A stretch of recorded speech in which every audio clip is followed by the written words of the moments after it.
Like one of the things I love about this conversation is it's sort of like, well, the more things change, the more they stay the same, right? So yeah. MCI, but things do change at the same time. So any parting thoughts for us on in that dimension? Yeah, I've been thinking about this a lot. I think it's actually a super exciting time because, as Stephen Jobs used to always talk about, he says, it's hard to connect the dots going forward. You can only connect them going back. And it's never been more true than in healthcare today. So I would say these are the things that I pay a lot of attention to. So we're shifting to a virtual first, right? Like there was a time in our industry, we talked a lot about mobile first. Right now, virtual first is where it's at, right? Like people are shifting, and if you're not going there first when you take a look at a new service that you want to introduce, you're not going to compete in the market. So virtual first is really playing out, and you see it taking many forms. There's new startups that called like Heal is one of the startups that's out there today. They're like a virtual PCP, right? And there's going to be a bunch of those you're going to see popping up all over the place.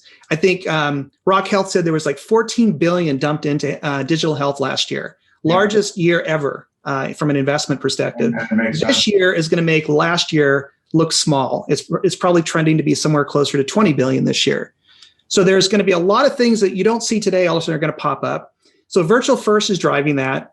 You see other players jumping in, like Amazon Care last week made some big announcements, CVS Health. And so like, what is this virtual care? What does this mean to the industry, and who's going to play a role, and who's going to own that relationship with the consumer? Because in some ways, I try to be a little controversial here when I say this, which is, healthcare is going retail, right? In a lot of ways, and so there's that I pay a lot of attention to. Interoperability and data aggregation is the other thing I think you have to pay attention to. And I don't think those two things are separate. But if you want to be a destination center, let's say you offer tertiary and quaternary care. I mean, some of the diseases that you're dealing with, you don't have enough data as a system to really do granular phenotyping, right, using genetic data, because you just don't have enough of it. So machine learning tools can't find the signal. So what you need to do is combine your data with other data, right, so that you can do those things. And that helps to improve the protocols and the effectiveness of the protocols and ultimately outcomes. And so these aggregators now are starting to come into play where they're bringing data together, supported by this shift towards interoperability. And so a good example is Truveta. Maybe 3 or 4 weeks ago showed up. 14 providers have come together, and they're going to create this de-identified repository that can be used to really be leading destination centers. So I think that's something I pay really close attention to. And those are going to shape the landscape. Yeah.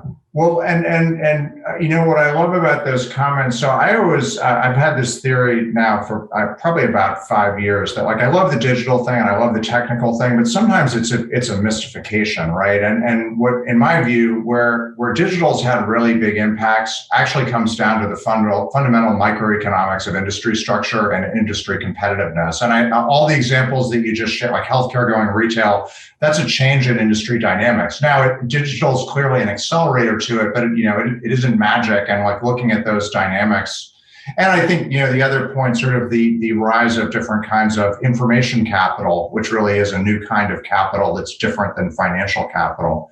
And very interesting, I did realize there was a lot of kind of a big investment spike, but $20 billion, that's significant. That's definitely something to look out for. So anyone listening who's got a healthcare startup idea, you know where to call first.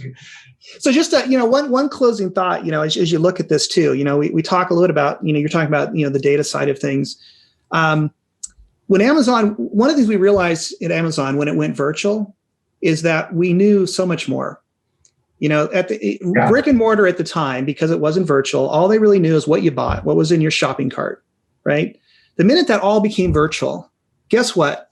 We knew when you walked in the door, we knew what you were looking at, where you went, what you touched. All of a sudden, that entire experience that led up to the purchase at the end, we knew about.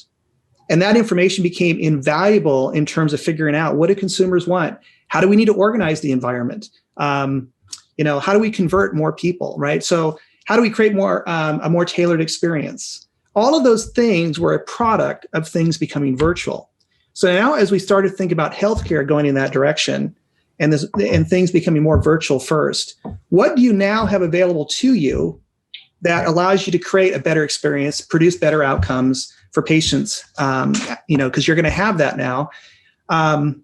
So I think that's something to ponder, right? And the thing that's going to be interesting is that the data volumes are going to be massive compared to what we're used to. Yeah. And so all of a sudden, the technologies we're going to have to explore in order to support and do analysis is going to be, the bar goes way up, and data science is going to be fundamental. And if you're not like reporting in 2 or 3 years, if that is something that you're like in 2 years, we won't be talking about reporting anymore at Seattle Children's. More and more of our effort is shifting towards predictive as opposed to retrospective. Yeah. And so, so those things are going to be fundamental to respond and make the most of this in delivering better outcomes and better experience for patients. Yeah, interesting. Yeah, that's a great point about predictive, and all that. Also, a great point. All that behavioral data, right? Because when you go virtual, and you've got and those can be tailored to specific kinds of patient demographics and outcomes. Yeah. Awesome. Good. Well, Ryan, thank you so much. I really enjoyed our talk today. Appreciate you coming on and great insights that you shared. Thank you so much. Yeah, I enjoy it. I really enjoyed this time with you as well, Chris. Thank you so much.